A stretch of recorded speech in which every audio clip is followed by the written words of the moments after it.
one of the main things with casting for trout is trying to get a good, delicate presentation so that you don't spook the trout. It's almost the opposite thing when you're bass fishing. A lot of times a splashy presentation, a big frog or a popper or something, or a hopper making a big splat when it hits the water will actually attract the bass to your fly.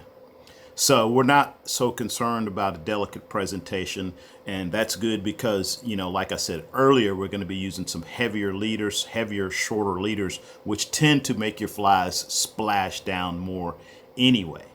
The thing that is super important with fly fishing for bass that's not quite as important when you're fly fishing for trout is the accuracy of your presentation. So with bass fishing, a lot of times you're having to land really close to a target, a rock or log or the bank. A lot of times bass will hunker down underneath overhanging banks, and so you have to get your fly within inches of the bank to make the fish want to eat your fly. So they're not typically not going to move a long ways to eat a fly, so you really have to put the fly close to them. So if there's no other structure, no obvious structure, if I'm fishing a river and I'm floating or wading, and like I said, there's not a rock or a log that I'm casting to, I'm trying to get that fly as close as I possibly can to the bank. So we're talking a game of inches.